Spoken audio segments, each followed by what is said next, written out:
Hi everybody, welcome to another episode of Sal's Comic Roundup. I'm here to talk about 3 titles today. I'm using my microphone, which I hate to do, but I can't find my lapel mic, and it's just a whole mess. I have a right tight ship here at littlehouseentertainment.com, and I want to thank you for noticing and not drawing attention to it, so sorry about that. Anyway, I got 3 titles that I want to talk about today, and I want to apologize first off for not having an episode the last week or so. I've had a lot of personal stuff going on. One was I turned 30, which was really awesome.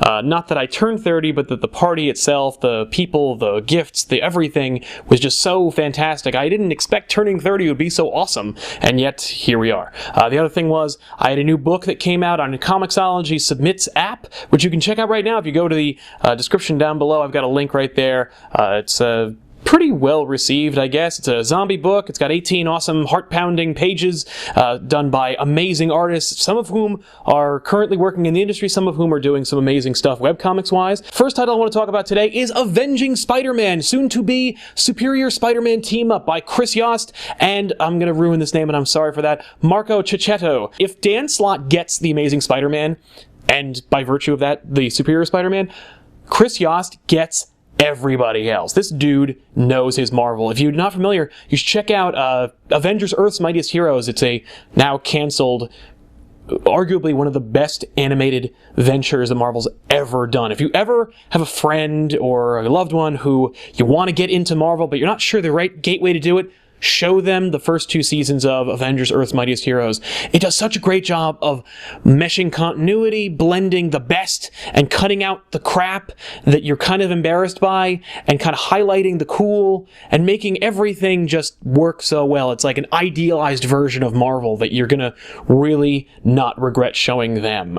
Check it out if you can. It's on Netflix. This was actually billed originally as gonna be kind of like a throwback to the old Marvel team-up books. That was back when Spider-Man was a lot more of a loner and teamed up with characters he didn't really see him with, like Namor and Thor and Captain America. Now that he's an Avenger, or since he's been an Avenger since 2005, it seems kind of weird to do a Marvel team-up book starring Spider-Man, because it's like the dude has a Marvel team-up every week. Yost really brought it home, man. He know how to tell an interesting story, how to really bring a great story out with these characters, and have some really terrific character moments for everybody. But I've been talking about the story, let's talk about the art. Checchetto, and I'm sorry if I'm not pronouncing that correctly, but he did a great job with The Amazing Spider-Man. He's doing an amazing job with Superior Spider-Man, and what I mean by that is the dude doesn't just draw a Spider-Man and phone it in.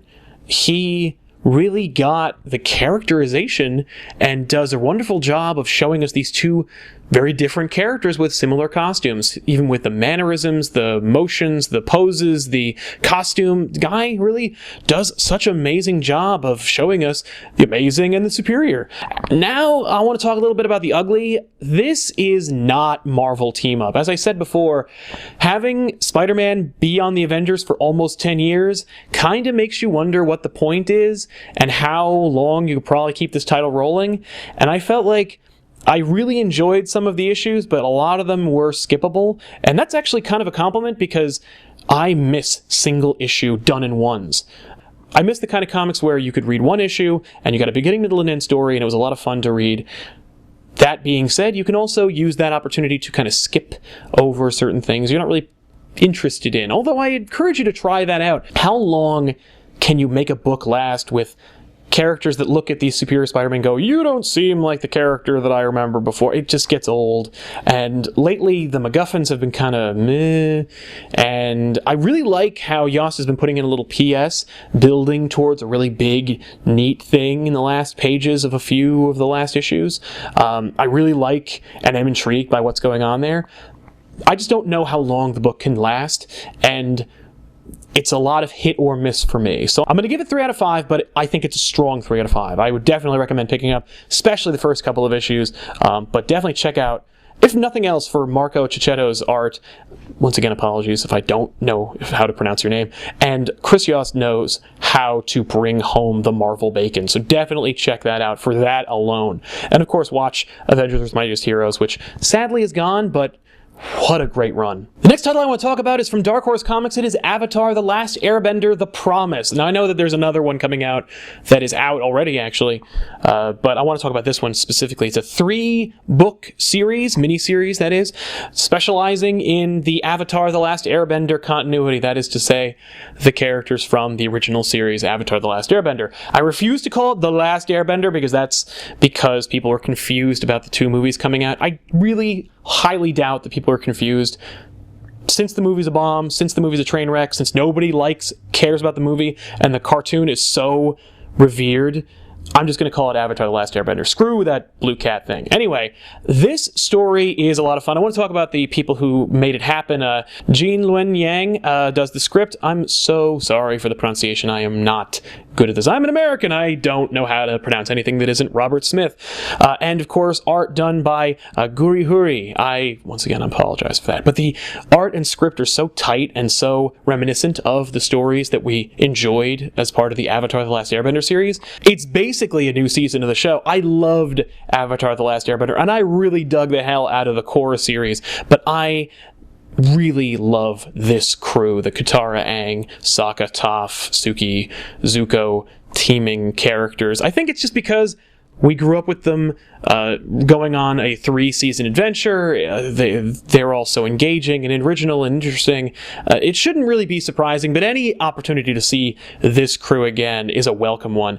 And that being said, it's a fun enough story, but the whole thing kind of feels really rushed. Despite the fact that it's a 3-book series, those issues are only about 75 pages long, and the art is lovely, but you need more page work to tell the stories you need to tell in this narrative. That said, it's a welcome return to Team Avatar, and I love the art and writing. It's, like I said, basically a new season of the show, and I think it's totally worth a pickup. I'm going to give this one 3 out of 5, just because I want more. I wish that it didn't feel so rushed. I want more character moments. I want more quiet little moments. There's a lot of big stuff that happens that only gets like 2-3 pages, and that's a crime, because I can't imagine that people aren't clamoring for more of this. I can't find them in any retail shop.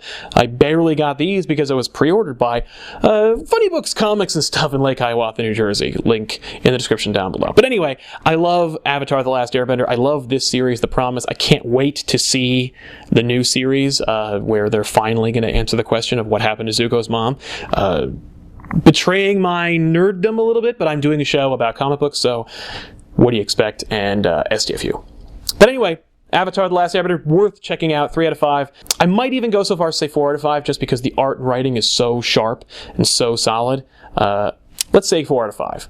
And finally, the last title I want to talk about is a self-published book. This is by JL8. If you're not familiar, JL8 is this amazing webcomic that is about the Justice Leaguers from DC Comics as 8-year-olds in this kind of self-contained universe. I love it. More than enough people love this strip, and it does such a wonderful job of telling original, cute, creative stories with beloved DC characters. Yale Stewart does a wonderful job of telling a story. He gets characterization, and his designs can't be beat. Dude is a consummate, amazing artist, and he is worth the commendation for that alone. He did a self-published title that is available for purchase on his website. You can check it out in the description down below. It is called Gifted: The Great Party, and it's basically what I imagine to be an autobiographical story, an idealized version of an event that happened in his life. And while the art is as wonderful as JL8, I believe this is actually a redrawn version of his first title. This does not hit home for me because I feel like it's more of a you should have been there kind of story. Yale needs to take a few more pages and really flesh out these characters for those of us who are not familiar with the people within this. The story itself is fun and original and cute and funny on its own. By the way, not for children. I'm not saying that it's incredibly risque, but I am saying if you are coming off of JL8 and you're picking up Gifted, the art style is no different, so it may trick you into thinking that this is appropriate for kids, and it kind of isn't. I would definitely say keep this out of reach of kids, not because it's really risque. Like I said, I'm not saying this is a really, really hardcore book, but I will say that it deals with mature themes, and it should be treated as such. However, Gifted does have some positives. The characters themselves are a lot of fun. They interact really realistically. The party itself is one that I've clearly never been to in my life. You can see by my tchotchkes around me, I don't really go to parties. But that being said, I think that Gifted has a lot of promise. I think that if Yale really wants to sell this universe, I think he needs to give it one more go. Dude has had an amazing run on JL8. He has been telling some amazing stories. He knows how to tell a story. He knows how to get characters, and he knows how to take his time. I think he should do that with this. If you want to pick it up, it's really cheap on his website. Gifted, The Great Party. Pick it up. I'm going to give it, I don't think I've ever given this, I'm going to give it a 2 out of 5. And I'm only going to do that because the art is really great. The characters are a lot of fun, but I think it just needs one more pass in order for it to really, really nail it. Definitely go check out JL8 because it's such a great strip.